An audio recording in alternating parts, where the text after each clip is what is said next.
Assalamualaikum warahmatullahi wabarakatuh. Baik, di sini saya Nurmilda Latifah akan menjelaskan terkait tentang pengertian kurikulum di era digital, latar belakang beserta karakteristik kurikulum di era digital. Nah, yang pertama itu pengertian kurikulum di era digital, yang dimana ini adalah susunan rencana pembelajaran yang dirancang untuk memanfaatkan teknologi seperti internet, komputer, dan perangkat digital lainnya dalam proses belajar mengajar. Nah, tujuannya agar siswa tidak hanya menguasai ilmu pengetahuan, tetapi juga memiliki kemampuan abad ke-21 seperti literasi digital, kemampuan menggunakan menilai informasi digital, berpikir kritis, mampu menganalisis masalah secara mendalam, kolaborasi atau bekerja sama dengan orang lain secara efektif, termasuk secara daring, kreativitas atau menciptakan solusi baru dan inovatif.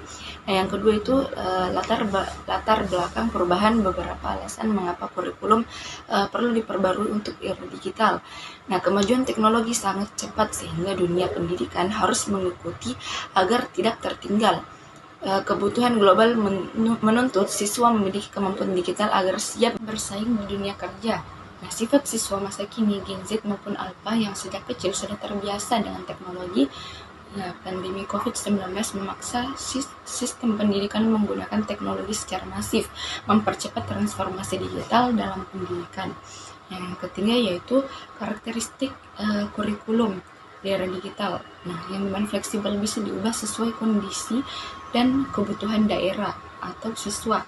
Nah, yang selanjutnya itu berbasis teknologi yang dimana menggunakan media digital dan internet dalam proses belajar. Selanjutnya berpusat pada siswa yang dimana siswa ini menjadi pusat pembelajaran, guru yang menjadi fasilitatornya.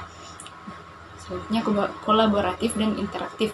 Pembelajaran mendorong kerjasama dan diskusi baik langsung maupun lewat media digital. Kontekstual dan berbasis proyek yang dimana materi ini dikaitkan dengan dunia nyata dan mendorong siswa mengerjakan proyek nyata. Baik, di sini saya share sebagai pemateri kedua atau melanjutkan materi saya mengenai tujuan dan strategi pengembangan kurikulum di era digital. Pengembangan kurikulum di era digital ini memiliki tujuan bukan hanya atau sekedar untuk mengintegrasikan uh, pengembangan teknologi secara luas, tetapi juga mengikuti yang pertama itu meningkatkan literasi digital peserta didik, yang dimana agar siswa ini mampu menggunakan teknologi secara bijak, kritis, bertanggung jawab.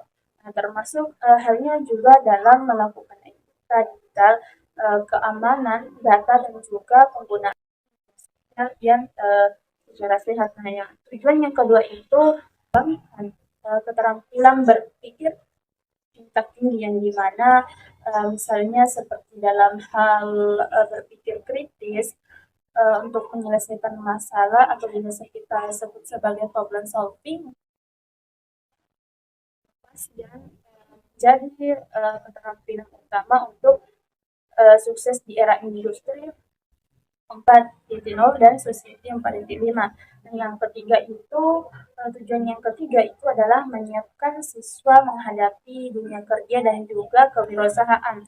Nah, pada kurikulum digital ini mengajarkan kita untuk kemampuan praktis, di mana kita bisa melatih soft skill kita, memanajemen waktu kita atau memanage waktu. Nah, tujuan yang ketiga itu mendorong pembelajaran sepanjang hayat atau biasa kita sebut sebagai learning, mana teknologi memungkinkan siswa belajar kapan saja, di mana saja, sesuai dengan minat dan bakat masing-masing sebagai personalisir atau learning yang nah, selanjutnya tujuan yang keempat itu adalah untuk menumbuhkan sikap adaptif dan juga tangguh atau biasa kita sebut sebagai resilience, yang dimana dengan lingkungan digital yang cepat berubah, siswa ini dilatih untuk cepat beradaptasi, tidak mudah stres dan juga mampu belajar mandiri. Selanjutnya kita masuk pada pembahasan strategi pengembangan kurikulum di era digital. Nah, yang strategi yang harus kita gunakan yang pertama itu adalah integrasi dari setiap mata pelajaran. Maksudnya bukan hanya mata pelajaran saja, tetapi biar bisa kita gunakan mata pelajaran bahasa bahasa Indonesia ataupun perlu kita menggunakan mata pelajaran seperti mata pelajaran PAI dengan menggunakan video interaktif. Nah, yang kedua itu pelatihan guru dalam pedagogi.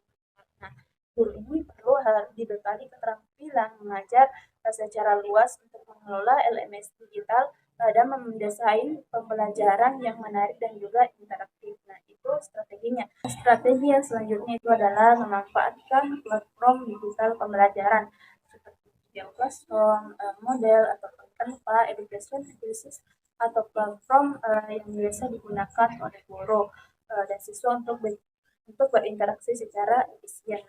Nah, strategi yang selanjutnya yang dapat kita gunakan itu adalah dengan menggunakan evaluasi dan asesmen digital yang autentik. Penilaian tidak hanya berupa ujian, pilihan maupun daring, tetapi juga tugas proyek yang edukatif agar berguna bagi guru maupun siswa. Nah, selanjutnya yaitu kolaborasi multi pihak, di mana sekolah bekerja sama dengan orang tua, pemerintah, dan dunia industri lainnya untuk meningkatkan bentuk pelatihan serta belajar dunia yang nyata bagi siswa. Nah, selanjutnya strategi terakhir yang dapat kita gunakan adalah untuk mengembangkan konten lokal berbasis digital kurikulum. Nah, tidak melulu kita mengambil dari kurikulum yang ada di luar negeri, tetapi kita juga bisa menyesuaikan dengan kearifan lokal budaya dan juga bangsa. Agar apa? Agar siswa ini tidak kehilangan jati diri di tengah arus globalisasi di era digital. Nah, baik, di sini saya akan melanjutkan materi dari pemateri kedua. Nah, yang akan saya bahas di sini ada 3 poin. Poin yang pertama yaitu tantangan dalam pengembangan kurikulum digital. Walaupun kurikulum digital sangat menjanjikan, implementasinya ini tidak mudah dan menghadapi beberapa tantangan besar. Seperti yang pertama yaitu akses teknologi tidak merata. Nah, di sini masih banyak wilayah di Indonesia, terutama di daerah 3T, yakni tertinggal, terdepan, dan terluar. Nah, yang belum memiliki jaringan internet stabil atau perangkat digital yang memadai. Ini menyebabkan kesenjangan digital antara siswa di kota dan di desa. Nah, yang kedua yaitu kesiapan guru dan tenaga pendidik. Banyak guru belum bisa atau terbiasa menggunakan perangkat digital, aplikasi pembelajaran, atau metode pembelajaran berbasis teknologi. Ini memerlukan pelatihan yang berkelanjutan, bukan hanya sekali. Nah, yang ketiga yaitu kurangnya kurikulum dan konten lokal yang relevan. Nah, sebagian besar konten digital dibuat secara umum atau berasal dari luar negeri, sehingga belum tentu sesuai dengan konteks budaya lokal atau kebutuhan daerah. Nah, yang keempat yaitu ancaman disrupsi dan kecanduan teknologi. Nah, penggunaan teknologi tanpa kontrol bisa menimbulkan masalah seperti adiksi gadget, penurunan interaksi sosial, serta potensi terpapar konten negatif di internet. Nah, yang terakhir yaitu keseimbangan nilai karakter dan teknologi. Nah, di sini tantangan besar adalah menjaga agar pendidikan karakter, nilai keagamaan, dan moral tetap menjadi prioritas utama dalam pembelajaran digital. Nah, poin yang kedua yaitu contoh implementasi kurikulum digital. Nah, di sini ada beberapa contoh implementasi nyata yang bisa dijadikan inspirasi pengembangan kurikulum digital di sekolah dan madrasah. Yang pertama yaitu kurikulum Merdeka Belajar.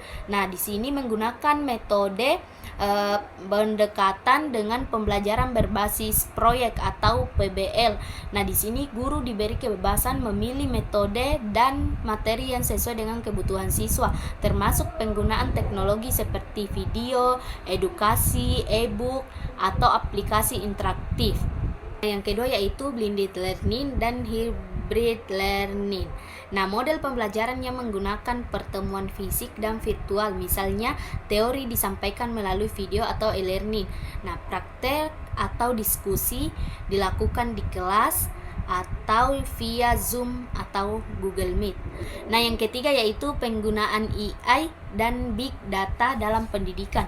Nah, beberapa sekolah atau platform menggunakan teknologi AI untuk yang pertama itu mendeteksi mendeteksi gaya belajar siswa, visual, auditory, atau kinestetik. Yang kedua, memberikan soal latihan yang sesuai dengan kemampuan siswa. Yang ketiga, menyusun materi belajar berdasarkan kebutuhan individu. Nah, kita masuk pada yang keempat, gamifikasi dalam pembelajaran. Nah, di sini menggunakan elemen permainan dalam proses belajar seperti poin, level, atau lencana untuk membuat siswa lebih termotivasi dan aktif. Contohnya itu kuisis, Kahoot. Nah, yang terakhir yaitu aplikasi dan LMS atau Learning Management System seperti Google Classroom, Ruang Guru, Zenius yang digunakan untuk mengelola tugas, absensi, materi hingga diskusi daring. Nah, poin yang terakhir yang akan saya jelaskan di sini yakni kesimpulan dan arah masa depan. Nah, di sini pengembangan kurikulum di era digital adalah kebutuhan mendesak dan tidak bisa ditunda. Teknologi telah menjadi bagian tak terpisahkan dari kehidupan sehari-hari, termasuk dalam pendidikan. Namun, penting untuk dicatat bahwa teknologi ini bukanlah pengganti dari guru, melainkan alat bantu untuk meningkatkan kualitas pembelajaran. Baik, itulah tadi materi singkat yang saya sampaikan. Jika ada kesalahan kata mohon dimaafkan. Wassalamualaikum warahmatullahi wabarakatuh. Mari bergabung bersama PAI. Salam PAI. Berjuang dalam Islam, tegak dalam iman.